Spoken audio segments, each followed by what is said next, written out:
All right, welcome in. It is Thursday. The band is back together. First time we've had all three of us, man, probably in about a week. See if we can get it going. We need to hit a three-teamer. The parlay of the day has suffered a little bit of late. Yesterday was my fault with the Marlins, so apologies about that. I already see the chat. Wanted to bring that up. So 1-1 day for me yesterday. I'll be honest, a little bit of a slow start for me in the month of August. I had a really good July. Have been kind of spinning the wheels the last few days. So, we'll hopefully get it going today. But Bryan Leonard, you continue to roll right along. I think I saw a sweep and a 5% win yesterday. Great call on the Yankees under. Yeah, it worked out really well. Three no doubters. We had three totals. First one by 2.5, the second by 3.5, the third by 7.5. Love those kind of days. It's just been an incredible run. I mentioned yesterday that number one over the last 12 months at WagerTalk in all sports, and we got that great special out there where you can get our plays for basically less than $1 if you sign up for 12 months. We've been very good in the other sports as well. So I'd like to thank everybody who signed up for that, and we got plenty more room to get in there. If you like to get our plays for less than $1, that's a hell of a deal. Jacob I will answer your question. Yes, the Sharps got absolutely murdered yesterday because the sharpest play, probably that had the highest concentration of sharp money, was the Astros. Tokyo Brandon, I mean, you got in at a good number. That got slammed by sharp money, tough extra inning loss, and then like every other underdog lost. So yeah, I'm confident in saying yesterday was a good day for the betting public. Not so good of a day for the Sharps. But TB, I saw you hit a slew of Asian baseball to offset that loss. So things are still probably going okay for you. Yeah, I lost my 5%, which was the Astros. Second and third base with no out, couldn't score. Another chance on third base, couldn't score. I kind of knew when second and third with no out and they didn't score, I kind of knew it was over at that point. But I won a 4% play, lost a 5%, so didn't really get killed. But yeah, I'm not real thrilled about it. So I'm 1-1 with my 5% plays this month so far. Yeah, that was a tough. Anytime you lose in extras, it's always a tough loss. Astros certainly had their chances in that game and just couldn't get it done. But as we always say, it's a new day. We're 0-0. We're trying to win the day here. And we're going to start off with the national TV game, which is on ESPN tonight, which will kick off a little AL Central talk here because I know where we're going next based on one of the chat questions. So starting in the AL Central, Bryan Leonard, your division right here.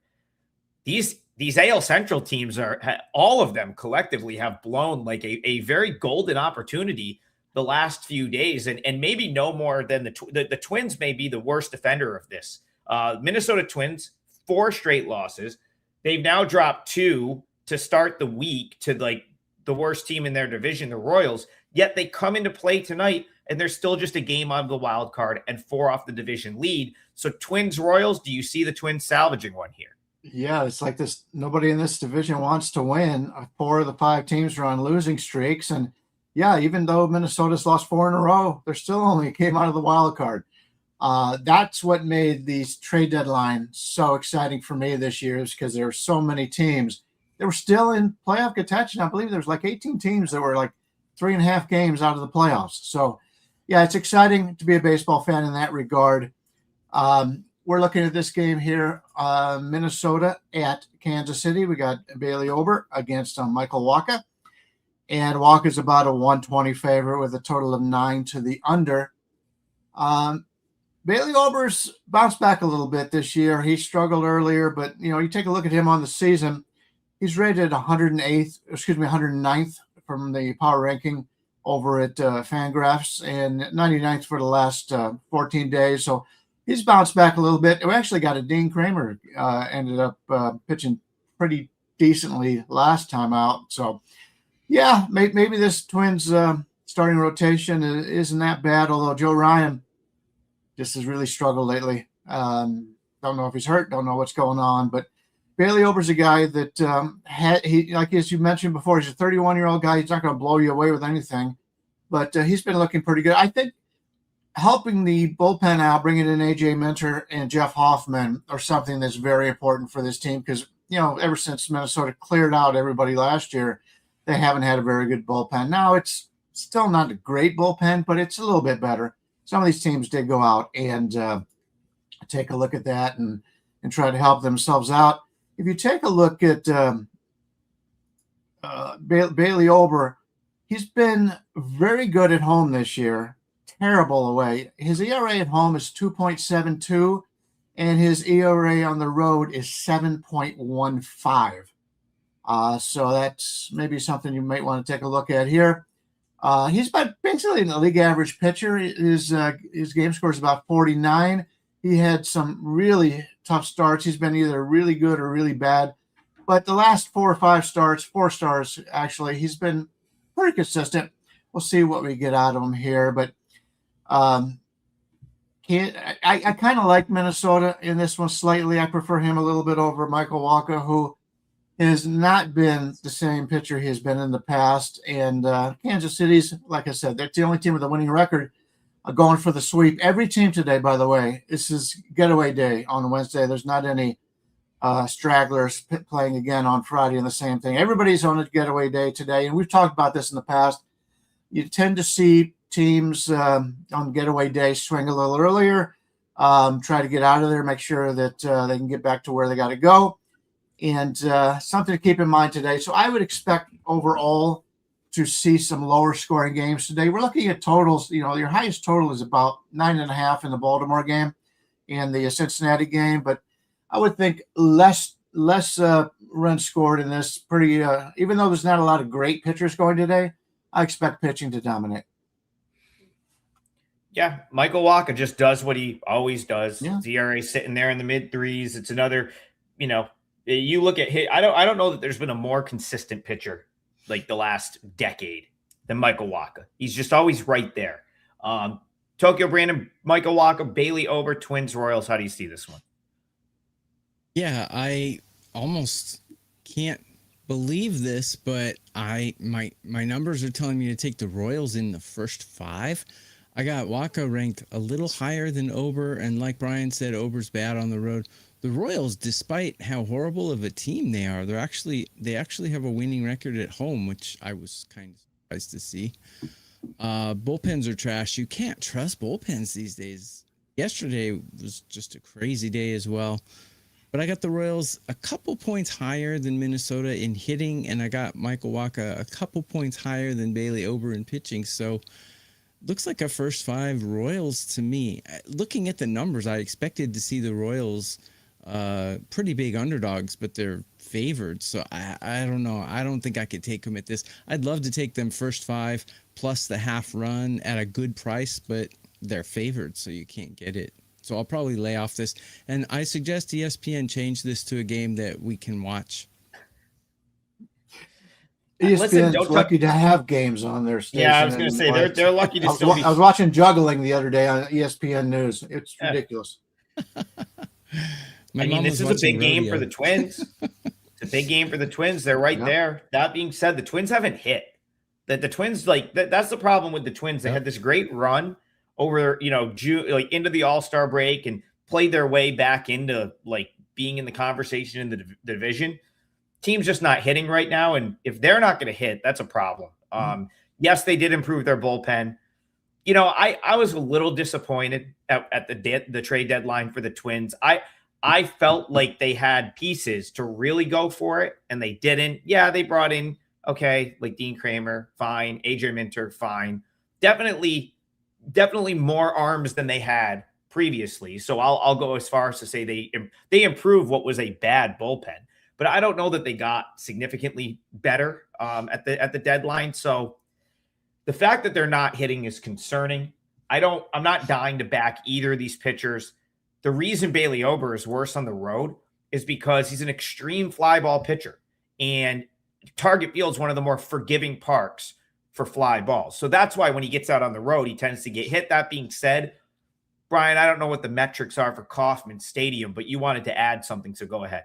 Yeah, this is such a strange division. If you take a look at the Detroit Tigers, the team that just traded away their 2 best pitchers, at least in my opinion, their 2 best pitchers, 2 of the 3 best pitchers, they're plus 69 in run differential this year.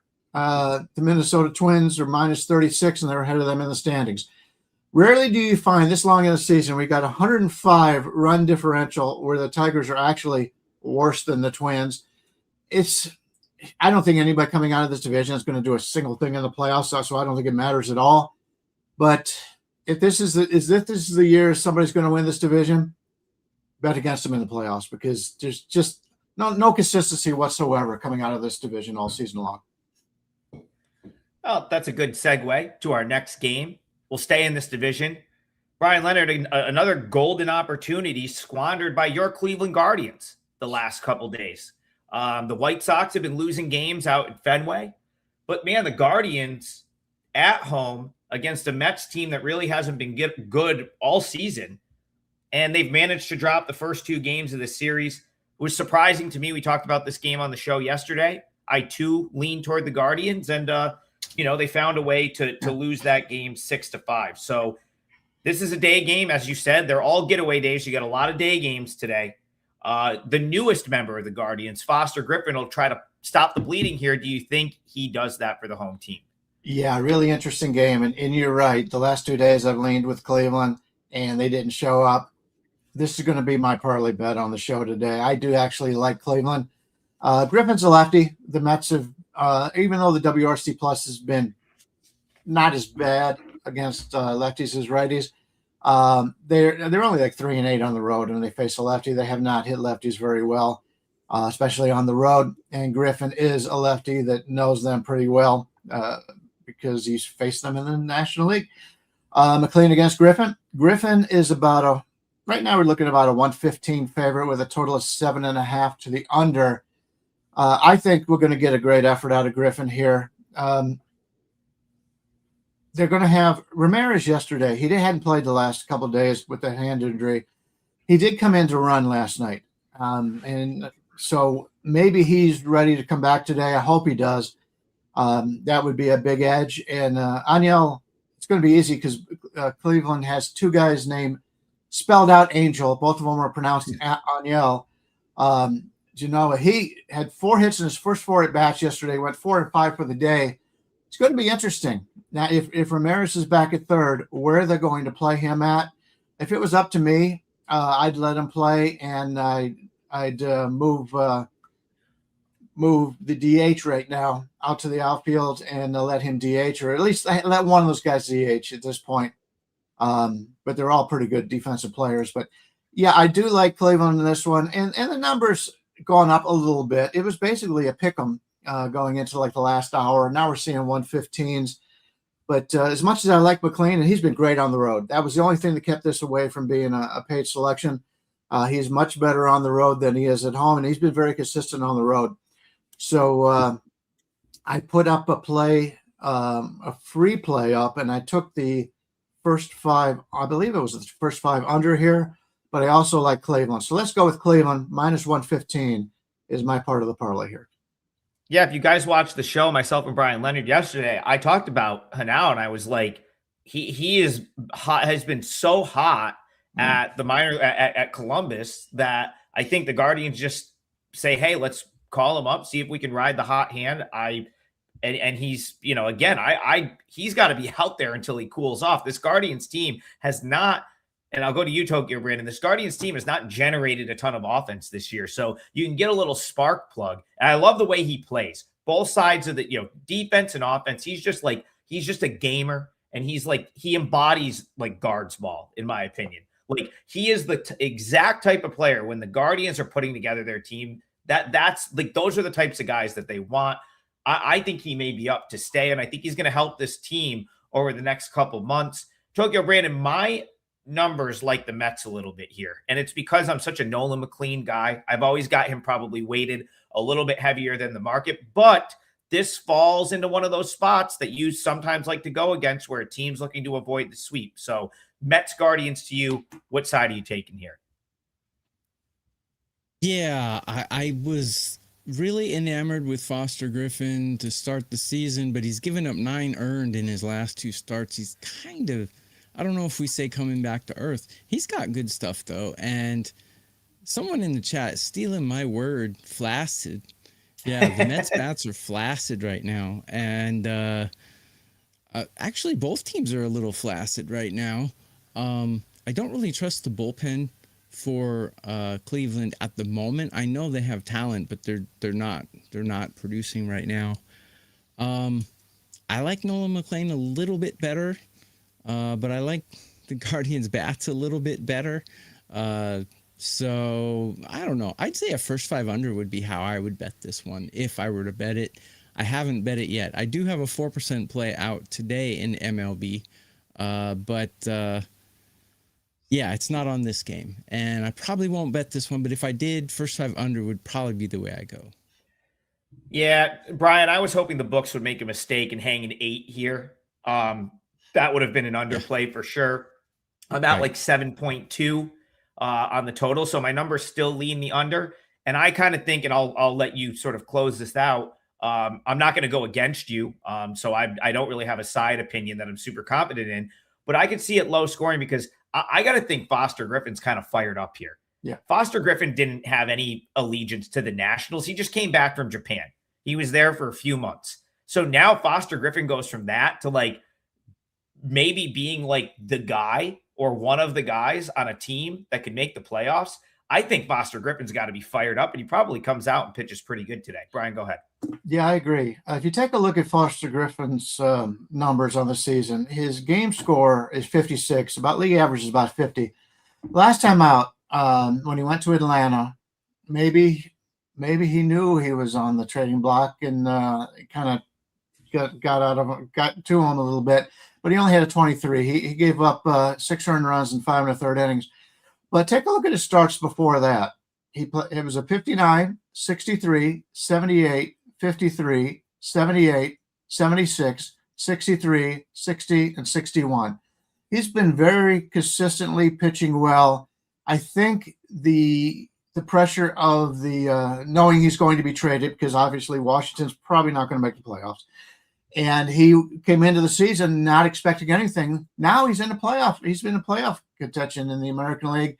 I've said this before: when players get traded, especially from weaker teams that they don't expect to go to the playoffs, to a team that is in playoff contention, they pitch very well. I know TB gave us some numbers the other day, but I've watched it with my eyes, and the guys play better when they get a chance to play for a team that the games mean more.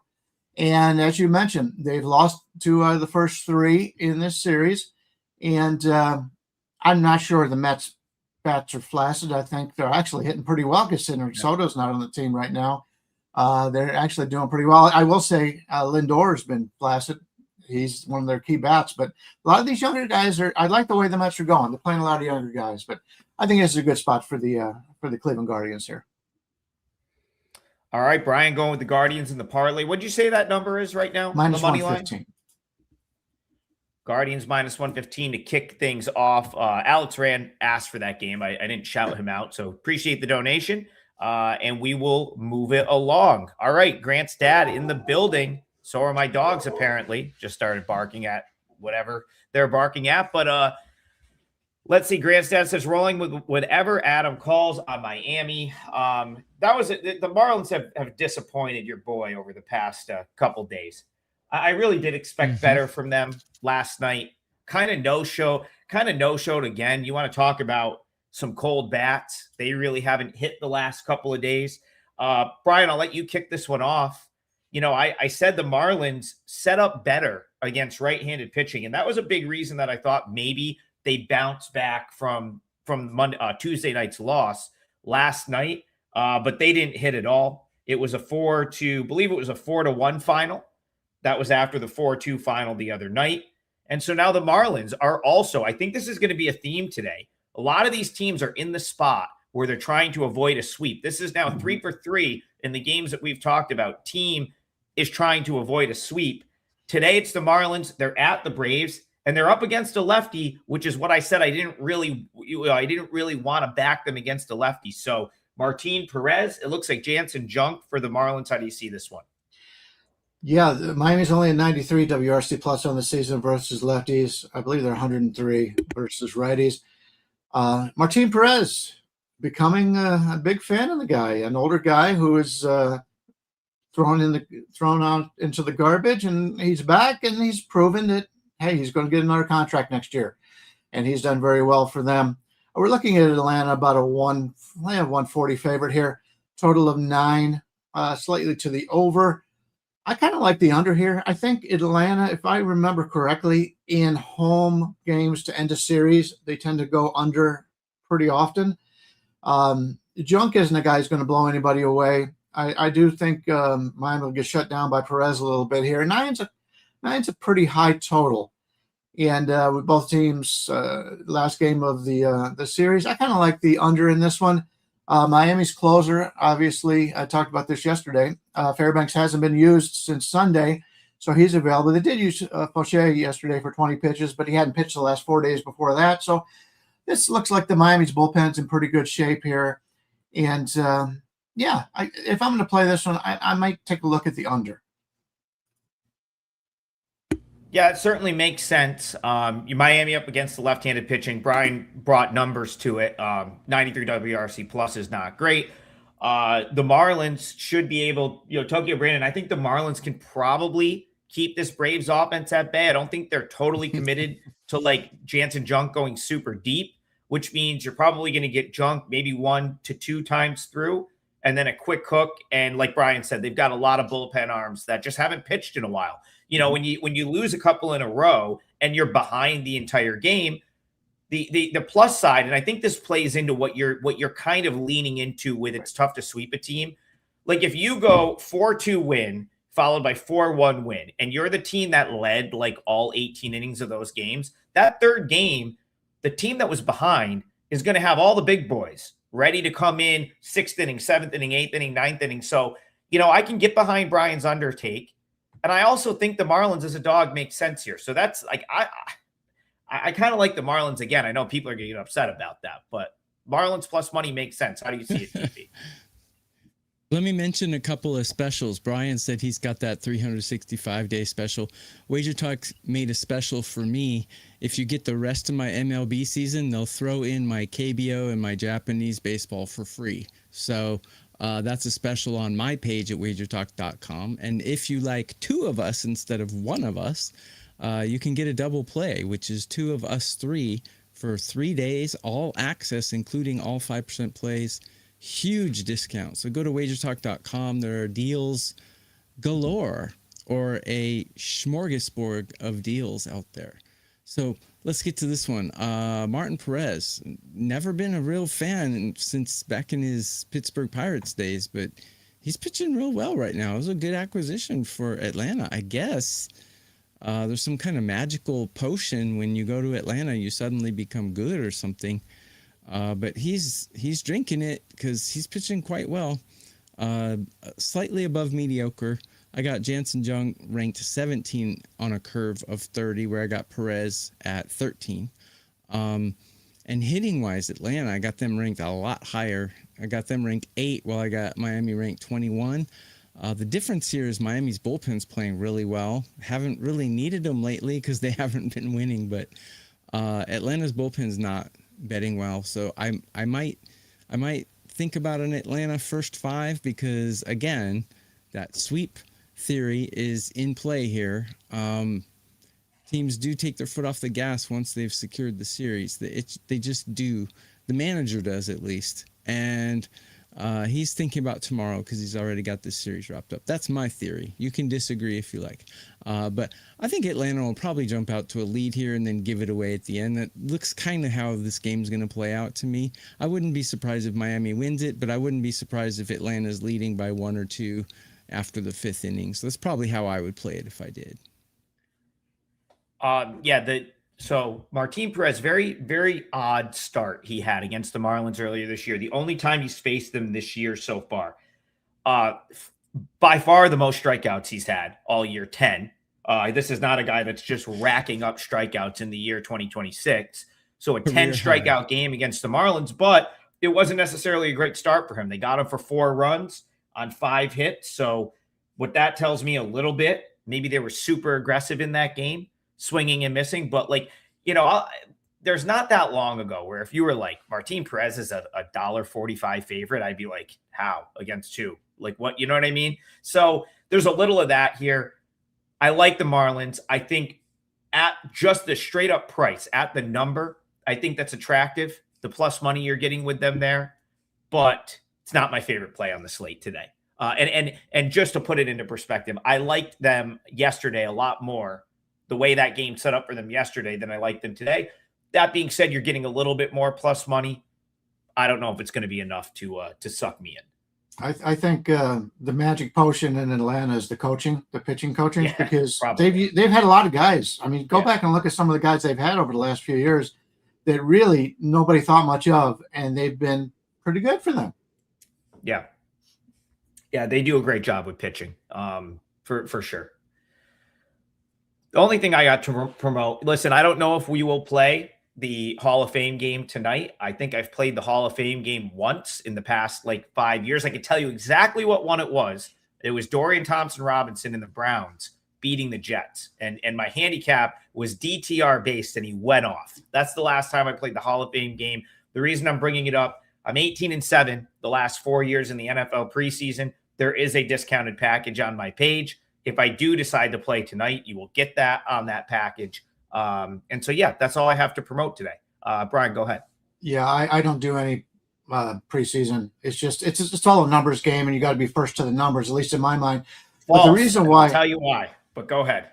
Okay, go ahead. The reason why it's a good bet to bet on running quarterbacks in the preseason is because nobody knows what the hell they're doing, and the guy's just trying to survive. So I've noticed over the years, you get a guy in the preseason that is not a great quarterback, but he can run. Those are the kind of teams I like to bet on. I disagree that you have to be first to the number, because what I'm doing in a lot of these, I'm fading these massive moves. Yes. You have these market movers are moving things on a piece of information that affects 15 minutes of a 60-minute game. So very similar to MLB bullpens or AAA bullpens. If you can have a handicap for the other 40 minutes, you get a lot of value, because these games are moving at least in years past. We'll see how it goes this year, but in past years, some of these are moving way too much. And those are the spots that I've had success playing against. So that's what I'm saying. If you go with me, I'm not going to fire out a bunch of stale numbers on Tuesday. I'm usually betting them the day of, and it's because I'm looking for spots to oppose the moves that Brian is talking about. Yeah, it's basically FOMO. The line moves, and somebody says somebody knows something, and they follow it. And we see that all the time in every sport. And yeah, it's a good way to handicap it. Just play back the other way. I agree. All right, Richie so Bats. There's no confusion. Our double play does not include football. Double play is our baseball plays only. So don't buy the double play if you're going for Adams football play. Yes, the football is a separate thing. Yeah. Heavily, they gave me a great discount. So it's one shot. It's actually, not much different than a 3-day package. You get the entire preseason. So that's up on my page right now. Richie Bats wants to go day game. He asks, so we'll go to this one. This is actually likely going to be my parlay leg. Buddha Ball is back. Will the Angels wield off the evil spirits and get it done in this first game, or will the black and orange birds fly higher? So Tokyo Brandon, Buddha Ball is back. Do you want to kick this one off for me? Angels, Orioles. How do you see this one? Yeah, they're getting that one from my my Sunday show. Talking about how I'm Buddhist, and that they came up with the term Buddha Ball for me. So that was kind of cool. But anyways, so yeah, onto the game. I don't have a great read on Johnson, but I do have a great read on Young, and I kind of like him, but his expected numbers are not great. They're kind of mediocre, actually. His surface numbers are great. Orioles bullpen has not been playing well, and surprisingly this season the Angels bullpen has been playing well, but I think we've addressed this in past shows. It's because they're hardly in any leverage situations because they're losing so much, which makes sense. Orioles hitting a little bit better, but I have both teams ranked 25 or worse in hitting. Probably the pitchers will be able to hold the other team down. I would look to an under in this one, whether it be full game or first 5, because just neither team's really hitting. And Well, Young's got a pretty good walk rate, so I think he'll be able to handle these LA bats. And yeah, Ryan Johnson's kind of the X factor here, but Orioles aren't really hitting either. I'm not afraid of either one of these lineups. I think an under would be the way to go in this. Yeah, Brian, Ryan Johnson, pretty much learning on the fly. Believe he's the 24th player in the history of Major League Baseball to be drafted and then not go to the minor leagues, go straight to just straight to Major League Baseball. The Angels on this quiz, Brian. See yeah, I asked him. Oh, yeah, I asked him who Brian may get it. I asked Tokyo Brandon who the last one was prior to Ryan Johnson. Do you know who the last one was to go straight to the majors, no minor league ball? It's a pitcher, and he's good. Didn't we talk about this the other day, or? Oh, I don't know if you may have been watching the show. Yeah, I already know the answer, so I'm not because I watched the show. It's Garrett. I will. Okay. I will say this will be the most popular game for the ladies today, the Young Johnson matchup. I missed that guy. Anyway. Johnson. I really like Young, and I want to bet Young, but I can't find a way to get to him without laying a lot of chalk. He's like in the 190 range here. I'm seeing, upwards of 195 in some places. DraftKings has got 174. That's the best line on the board right now. So if you got a DraftKings account and you like Baltimore, but I prefer the Baltimore side in this one. I also looked at the first 5 because I think he's got an edge in the first 5, and that's also in the high range. So I'm not looking to lay a number like this with the Baltimore Orioles, and we've seen how inconsistent they've been all season long. So I'm going to pass. It's just unfortunate. Yeah, I like Young, and I like the Orioles, but this price is just outrageous here. Tokyo Brandon, you brought up the Orioles bullpen. They've used guys the last few days. So if you think that the Orioles bullpen is not the best unit out there right now, well, you're certainly not going to like them after some of the usage they've had in the last couple of days. And this goes to, again, this is another one, 4 for 4. Another team trying to avoid a 3-game sweep. Another team that in the Orioles that have had back-to-back close wins and have had to use some of their leverage bullpen arms the last couple of days. So for me, just based on the price here, listen, Ryan Johnson, you're right. He is the X factor in this game.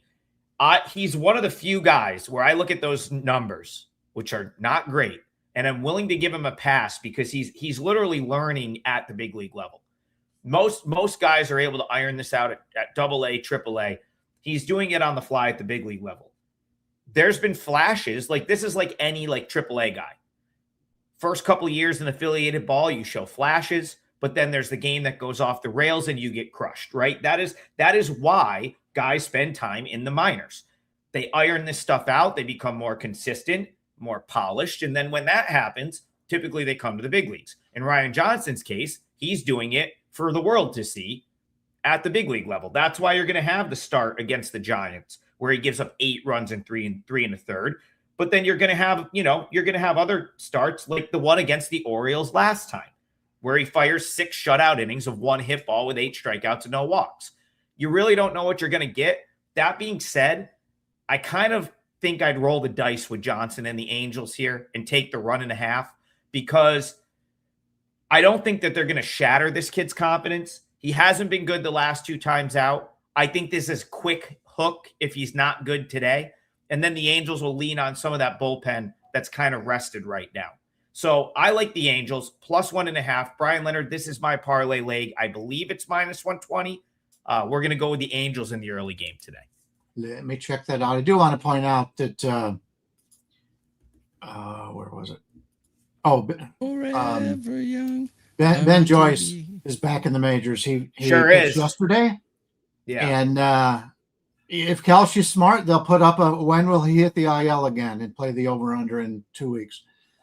The number on the game we're looking at to the spread here on the Angels. They're plus 1.5, minus 120. Yeah, that's what I got. That's what I figured they were. And yes, Ben Joyce, I don't know if you'll see him in back-to-back games. He was at Salt Lake pitching about every 3rd day. I think they want to keep him in kind of low leverage type spots for now. As Brian was saying, big time injury concerns. It's awesome to watch when the guy goes out there and throws 102. Yeah. It's electric. You just don't know if his arm's going to fall off. But, outside of Joyce, who no one was counting on in this Angels bullpen until yesterday when he rejoined the team, they really didn't use anyone else. So all the bullpen arms that have been pretty good for them, they can stack them behind Ryan Johnson today. I think you're getting a run and a half on the road. I think that makes a lot of sense. And if this is a client play, since it's an early one, if I do decide to up that client play, I'm going to put that in my free pick section on the WagerTalk page. So keep an eye out for that. It's the first one on the board. It's 12:30, so it's only a couple hours from now. All right. We're going to hit 2 more games, but Tokyo Brandon, do you know where you want to go with the parlay, or do you want me to go to the chat first? I absolutely know, and it's a game we have not covered yet. Last time I said that, it was a game that we had covered at the top of the show. But today, I am going to the White Sox, Red Sox. We're going to have Sox on Sox violence today, and it's going to be Castillo, who's been with Seattle for 90 years and now changes uniforms, against Ranger Suarez. So the Red Sox have been playing really well. They're probably the hottest team out there, but they have a losing record at home, which is really weird. It's one of those anomalies you look at and you're like, huh? But Ranger Suarez is not exactly lighting things up, but I got him ranked 7 on a curve of 30. So I think that's pretty good. And Boston's bullpen ranked number 2 in MLB in current form. White Sox is ranked 12. Not bad, but still not as good as 2, obviously. But I think the big discrepancy here is hitting. Boston hits number 3 in MLB in current form, while the White Sox are 23. So I think Boston's going to kind of run away with this one. Castillo is like my age, so yeah. I mean, he's an old reliable kind of, but he's not the ace he used to be. He's kind of an innings eater. I expect him to go maybe 5 innings and give up 3 runs here. I expect Suarez to give up maybe 2. But Boston's bullpen should be able to control this, and Boston's superior lineup probably will control this game. So I'm going to take them on the money line. I would not give out a minus 170 for clients, but for a parlay leg, I think that's good enough. So, I like Boston for my parlay leg. Mark Lambert Alphaville, says, do you know what country Alphaville is from? Forever young, I want to be. They're from Germany. Anyways. I didn't know. I don't know if you know who Alphaville is. Is that who sings that song? Okay. Yes. Is that who sings that song? I know the song. Yes. I wouldn't have got. That's great. I thought it was like Journey or something. Okay. It's in the 80s. You learn something new every day. I was in grade school, so. I will point out, you said 170. It's a lot higher than that right now. We're looking at probably about 180. 180. Mm-hmm. Is that okay? Yep. I'll take it. Okay. And, the White Sox, you talk about flaccid bats. The White Sox do have flaccid bats right now. If you did like Boston, maybe take a look at the team total here for the White Sox. It's 3.5. You can get under it, even like plus 100 or whatever. The worst number I'm seeing out there is minus 110. Will they score 4 runs against Ranger Suarez here? I highly doubt that. So that may be a better way to get to Boston without having to lay that big price. Yeah, Mark Lambert in the chat says, hey, sweeps do happen. I kind of think this is a spot where one of these sweeps might happen. The White Sox, I talked about this coming into the week. They were in sort of like they were in sort of a regression mode and somehow came out and had that good series in Tampa, which I thought was surprised me. I didn't think they were going to play as well as they did at the Trop over the weekend. Really felt like if the White Sox were going to get a game in the series, yesterday was the day. I guess I see what they're doing, going out and getting a veteran guy like Luis Castillo, maybe try to catch lightning in a bottle. But Brian shaking his head, It's unlikely. And the Red Sox, man, what are they? 28-5 now in their last 33 games. It's something crazy. They are playing at such a high level with so much momentum that this is a spot where, I think this is an interesting parallel. There are two games today where I made the money lines like similar prices. And in one of them, you can take the Red Sox minus 180. The other one, the Phillies are like north of a $3 favorite. Listen, if you are going to take one of the big favorites today, I'd much rather have the Red Sox in this game than the Phillies at some astronomical price in the other game. So TB, I'm with you. I could only play it Red Sox here. They're just playing too good right now. Yep, Rammstein and the Scorpions, both from Germany. Germany has some hardcore music. Except also Udo, yeah. He's German. Absolutely. All right. I mean, listen, he says, the comment in the chat, this always makes me laugh. Why are we talking about Royals and Angels games? So many better games. This is a betting show. Every game is the Super Bowl. If you bet on the game, every game is the Super Bowl. Entertainment. So it does not matter entertainment. It doesn't matter what the bigger games are. We're like every game is important when you're betting the game. As far as I guess, if you want to talk a quote unquote big game, I think this Jays Cubs game is pretty interesting. So this is a one-off. This is a makeup. The Blue Jays are going to hit Wrigley on their way to Philly. So this was a rainout from earlier this year. This was the mutual off day for both teams. So you've got the Blue Jays who just won an extra inning game in Houston yesterday. They're supposed to get a travel day to go to Philadelphia. Instead, quick detour to the Windy City, Brian, to take on the Cubbies, who just did what was the unthinkable for like basically 95% of people betting that series. They swept the Dodgers after the Dodgers got swept by the Red Sox. So Cubs, Blue Jays, one-off makeup game. Dylan Cease on the mound for the visitors. How do you see this one? Under the total. Cease against Peterson. Toronto against lefties on the season has been really bad. They're at 78. 78 against lefties. That would be the worst in Major League Baseball against left-handed pitchers. And they're in a game here. It's just, as you mentioned, they're just coming in for the one day. They've got Cease on the mound, who has just been terrific. He obviously knows the Cubs very well for pitching in the National League. Peterson's a guy that I believe last time he was really good, but I really thought the Cubs got him. It was kind of a steal to me.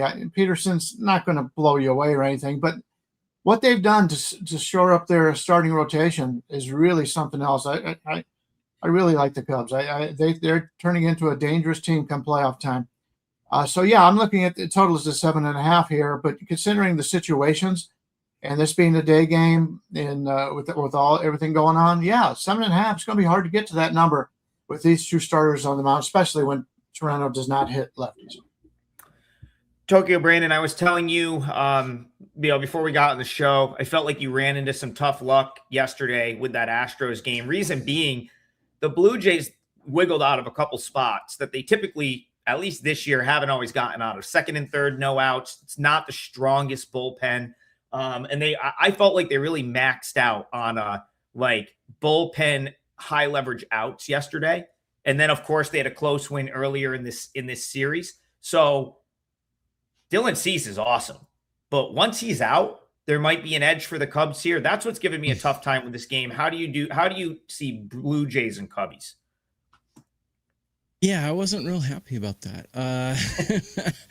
That kind of sucked. The second hottest team in MLB goes down and can't score with guys in third base, second base, etc. But the Blue Jays are not that team, I don't think. I got them hitting 19 and I got their bullpen 16. So they're pretty mediocre, but Cease is a pretty amazing pitcher. He's pitching better now than I think he did with San Diego and in the past. I think he's pitching even better now, which is surprising. So the Cubs have the better hitting and the better bullpen. I got the Cubs hitting 6, the bullpen 11. So obviously they have an advantage there, but they don't have a pitching advantage. I would kind of agree with Brian on an under here because I kind of like Peterson better than his numbers. He passes the eye test, but he doesn't really pass the data test. And here's an interesting thing about books. They can't go lower than 7.5. So if they think, well, 6.5. you'll see a 6. We've seen a 6. You'll see a 6 on a very, very rare occasion. But, if they think the score is going to be 3-2, they're gonna put the line at 7.5, because if they put the line at 5, everyone's gonna slam the over. So 7.5 is not something to shy away from. It's actually inviting. And overs, you'll find 10.5s go over more than they go under as well. So I would agree with Brian and his under. I know 6 and 6.5s happen sometimes, but it's very rare. Like maybe twice a season. Yeah. On 6s, yes. That's how I would go. Yeah. I do want to point out, I think I'm going to add this. I've got a 4% play going today, 21-6 on 4% and 5% plays. I think I'm going to add this as a 2% play for clients. So I'm going to give it out to everybody here. You take a look at what Peterson has done since he's gone to Chicago. He's thrown for 6 games. In 5 of those games, he's been 54, 51, 76, 55, 64. They've unlocked something with him in Chicago. I like this game under. I'm going to use it as a 2% play. I do have that 4% up right there on the site right now. But hey, people complain we don't give them our actual plays sometimes. Well, this is going to be one of my plays. I'm going to add it to my card. Yeah, I can't listen. My number for the total comes right in at 7.5. So I don't really show value either way, but like based on the I know this is more of a situational play for you, Brian, with the extra travel and it being like a one-off game. I definitely think that you're probably on the right side of the total with the under. Another reason I think that, and it'll lead me to where I'm looking for the side in this game. I think Dylan Cease is your AL Cy Young. I've been saying this since earlier in the season. I bet him pretty much. I bet him against the Red Sox last time out. I would have bet him if I could have got the price where he shut down the Cardinals. It was just he was a pretty big favorite. I'm real tempted to just bet the Blue Jays would cease at minus 115. I wish I had a better idea of what innings like 8, 9, and potentially 7 would look like after he gets out of the game. I suppose you could try to do it first 5, although you'll probably have to pay for that. But like Dylan Cease coming out and just shutting this lineup down is not out of the realm either. He is just that locked in. He knows the award is his. If you take out that start against the Rays, and I'll go back to that start because I remember the game. I watched every pitch of the game. He got tagged with 3 earned runs on 7 hits, and the Blue Jays played as bad of defense as you could possibly play. 2 of the runs he gave up in the game were unearned. He gave up 5 runs. And there was another one they gave a hit to one of the Rays players on a ball that was hit directly at whoever was playing second base for the Blue Jays. It went through him. How that's a hit is beyond me. The ball literally went through the Blue Jays second baseman, and it turned into a multi-run situation. So if you throw that out, look at what Dylan Cease has done since the calendar flipped to July. He's given up nothing. There's multiple double-digit strikeout performances. The guy is just on another level right now, and you're going to get minus 115 for him with the Blue Jays team that desperately needs these games. It's a big game for them. They're still in the mix. So I like the Blue Jays here. I haven't played it yet, but that's one that I'm considering. And Brian, I can't really disagree with your under call. Makes sense. I don't know why. Like this is where 18.5 outs, by the way.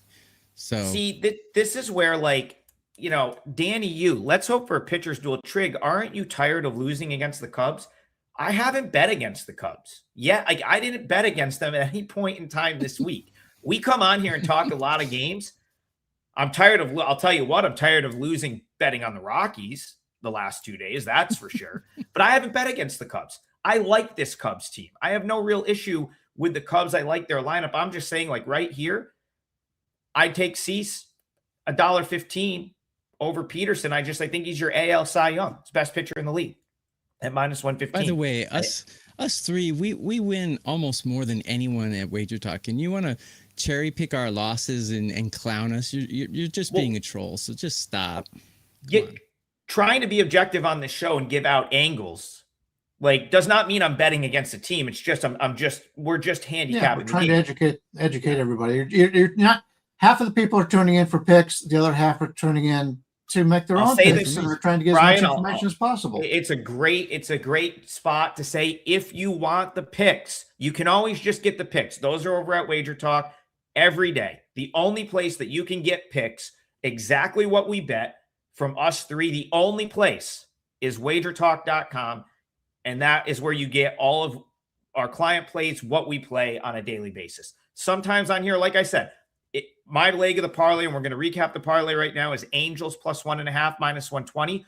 If I decide to add that for clients and play that, I'm going to put it out for free.